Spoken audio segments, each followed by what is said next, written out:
যত সেমাই খাই না কেন এই সেমাইয়ের মতো অন্য কোনো সেমাই মজাই লাগে না। খুব মজার হয় এইভাবে পাতলা পাতলা সেমাই।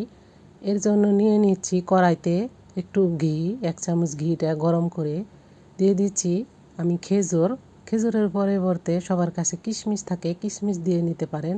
দিয়ে দিলাম পেস্তা বাদাম, এটি অপশনাল, থাকলে দিবেন, না থাকলে না দিবেন। একটু হালকা ভেজে নিয়ে উঠিয়ে নিলাম।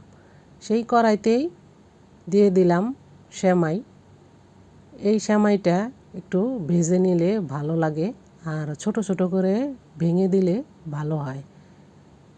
ভাজতে ভাজতে এক সময় এটা খুবই ঝরঝরা হয়ে যায়। ঠিক উল্টিয়ে পাল্টিয়ে লো ফ্লেম করে একটু সময় করে ভেজে নিলেই খুব সুন্দরভাবে হয়ে যায়। এই সেমাইটা ভেজে নিলেই ভালো হয়, ভেজে না নিলে রান্না করলে দলা দলা হয়। দিয়ে দিলাম 2টা এলাচ মুখটা ফাটিয়ে, সাথে আর 2-3 মিনিট ভেজে নিলাম। ঠিক এরকম কালারটা চেঞ্জ হয়ে গেছে, ঝরঝরা। ঠিক এই সময় দিয়ে দেব এখন আমি 1 কেজি দুধ আগে থাকতে জাল করে নিয়েছি। দুধটা আগে থাকতে জাল করে নেবেন। তো দিয়ে দিচ্ছি আমি 1 কেজির থেকে একটু কম দুধ দিয়ে দিলাম। দিয়ে মিষ্টি অনুযায়ী চিনি দিয়ে দিলাম, আর একটু দুধ রেখে দিছি, যদি লাগে এর মধ্যে দিয়ে দেব। একটু নাড়াচাড়া করে একটু সময় করে দেখলেই বোঝা যাবে আর একটু দুধ লাগবে কি লাগবে না, এটা নিজের থেকেই বোঝা যাবে। তা আর একটু দুধ দিয়ে আমি এভাবে একটু জাল করে নিলাম। ঠিক এই রকম পাতলা পাতলা সেমাইটা হবে।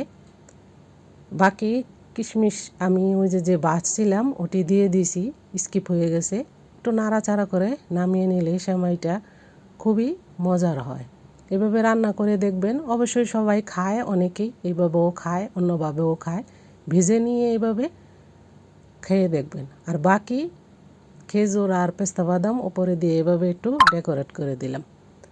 অবশ্যই ভিডিওটা যদি ভালো লেগে থাকে লাইক শেয়ার করে পাশে থাকবেন। আর আমি যেভাবে বানালাম একবার এভাবে বানিয়ে খেয়ে দেখবেন, ভালো লাগবে, খুবই মজার। ভিডিও ভালো লাগলে বেল আইকন প্রেস করে দিবেন নিত্য নতুন ভিডিও পাওয়ার জন্য। আজকে এই পর্যন্তই। ভালো থাকবেন, সুস্থ থাকবেন। আল্লাহ হাফেজ।